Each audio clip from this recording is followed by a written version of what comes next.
had that much of a first step. What James Harden had was he, he has the same thing that Joe Johnson has, where almost like when he's really in control, it's the fact that he changes speed so much and that he has so many things in his bag that he's hard to stop. The problem with the Nets is they've taken away or they haven't really supplied James Harden with what he usually has. He usually has two lob threats on his teams.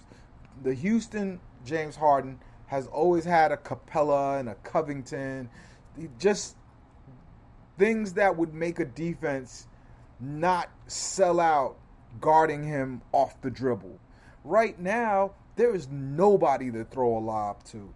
It is so easy to just eliminate Bruce Brown that it doesn't. It really takes away 25% of what is James Harden, and even though he got 10 assists tonight, it still was a struggle 10 assists. He's trying to throw passes to guys standing still. If the person that's catching a James Harden pass is standing still, it's not gonna work. So having LaMarcus Aldridge, horrible lob threat. Paul Millsap, just the shittiest of lob threats. Bruce Brown. It doesn't even make sense that he's that he's the lob threat. And Blake Griffin, the conductor of Lob City, no longer a lob threat. So for the same reason why young athletic teams gives us problems on weird nights, it's the reason why James is off to a slow start. So James usually starts off slow in the month of October, but he usually has other things and other weapons that he can go to, and he usually has all of the ball. He has to share it with KD. The optics look a little bit off, but trust me, man, I really believe James will be back. Now tell me why I'm wrong. I just look. I think two things can be true. I think that he can be still a really good player and be still capable of being an MVP type player. But what I see right now is a dude who is getting gassed way quicker. I've never seen the amount of times he fumbles the ball dribbling. I think that he used to get by his first guy actually pretty easily, and today he was having trouble with guys who aren't known as that good of defenders. I mean, he had that play towards the end of the game where he just could not beat Corey Joseph and got bailed out on a reach-in call that I'm not sure was a reach-in. So And that's so so before you get past that play, I wanna respond to that. If you remember with that Corey Joseph play, like the he one of the things I love about James Harden is how he keeps his head up and how he's always scanning the court. When Joseph attacked him, he attacked him and was in his shirt. Usually, you get into James Harden's jersey on defense. You play him that close. What is he doing? He's throwing a pass. He's throwing a lob. He's doing something else. But there's nothing else to do, which allows defenders to sell out. And that's what I'm seeing, which is affecting his dribble, which is affecting his timing, and James Harden is all skill. He's not he's not really an athlete like that. Like he can dunk it, he could do a lot of different things, and yes, is his first step usually quicker? Hell's freaking yes. I will agree with that.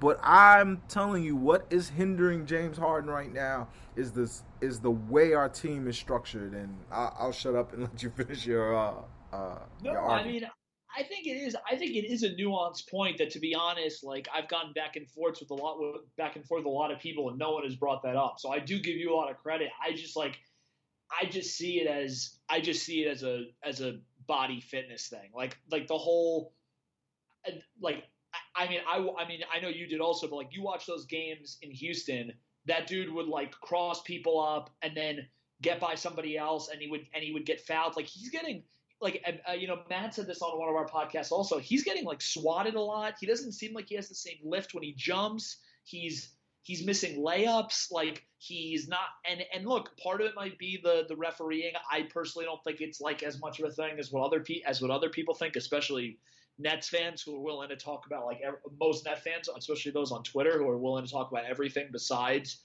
his weight. And I just the hamstring injury, I get it. I don't have it right now, thank God. But the hamstring injury, if we call a spade, was 6 months ago. This the playoffs weren't 3 weeks ago. He had the hamstring thing 6 months ago, and I get that it's a rehab, but last time I checked, you can rehab and also maybe not be in quote unquote basketball shape, but you can be rehabbing your hamstring and not gain weight. And he looks heavier to me. If you look at his videos, which I've posted multiple times on Twitter. Yeah, he's heavier than Houston, but he was heavier last year. I think last. And my point is, but I guess the point that I've made, which I know that you agree with as well, is me and you are in this, and we want to do this, and we love talking about this team. But the thing we care about the most is them winning. And especially if Kyrie isn't back, which we may or may not talk about in this podcast, if Kyrie, if Harden is going to be a 92% of what he was or an 88% of he was, that could be the difference of winning a series. It just can. So for people and this is not what you're saying. This is what other people are saying. But when people are like, dude, what are you so mad about? He had a triple double. And I'm talking dude, I know this guy is a really good player. That wasn't James Harden triple double. He could do that triple double in his sleep. Yeah, the James Harden triple double is when it's the other team, you're just looking at them and they're exasperated because they can't figure out how to stop that guy. Exactly. And so my thing is for people to look at the counting stats, which by the way is very much to me a sign of you're kind of playing a little bit of the Homer game and just want to support your dude. This dude usually had triple doubles or close to that by halftime because he was so fucking good at slicing and dicing defenses. And by the way, he almost had a quadruple double in turnovers today.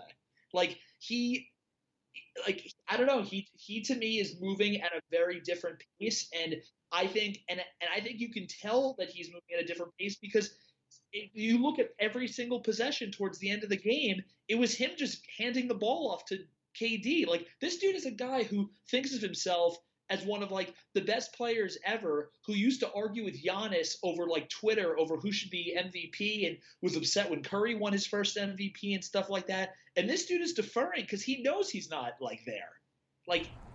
I don't know. I think it says something. He recognizes that even him joining this team was him recognizing that Kevin Durant is better than him. He knows that. That's his big bro. They're not separated by that much in age. But if the same way Kyrie goes, Kevin Durant is someone who probably should take the last shot before me. Harden believes that too. And I don't think that's wrong. And I also think there's nothing wrong with the way Harden is playing or getting into shape, because the unknown factor is, look how good Kevin Durant has been. Yep. When you're that good, I think it's almost like a good thing that a teammate that's usually like James Harden is saying, baby, you're on fire. Take it. This is your show. Make it happen. And it's not hurting the Nets when they let Kevin Durant do what he's doing. And right now, he's the best player in the league. Today I saw that people unanimously had him as the in the lead for MVP over Steph Curry, and we don't win without him. So I appreciate, and I'm patient enough to let him get in shape during the season.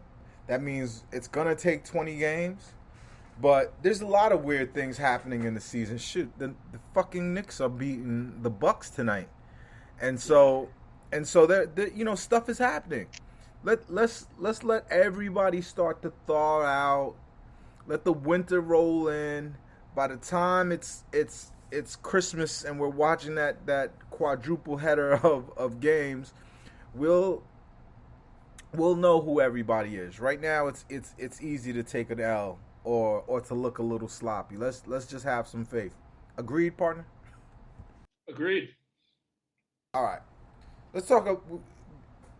We would be remiss if we didn't talk about two things.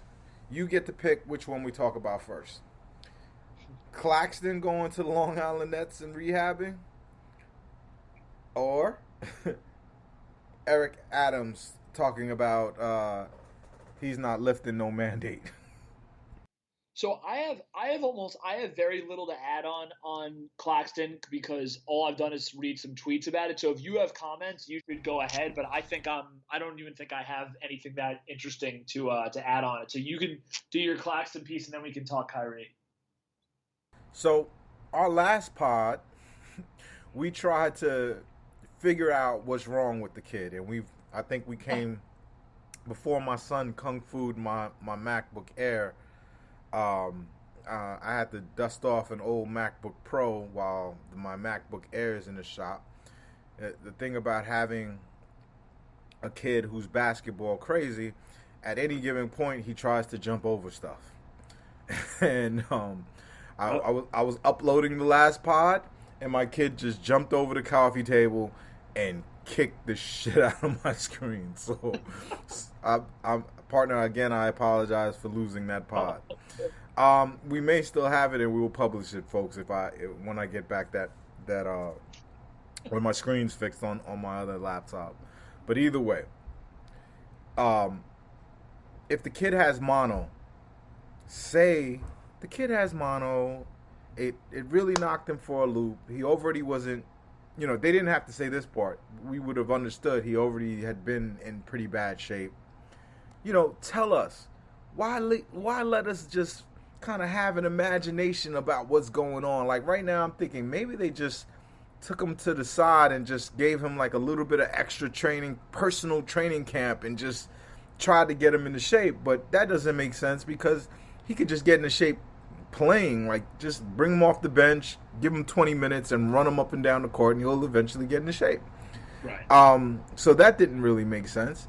And if he had COVID, they would have to report it to the team and all this other nonsense. But it's not that either.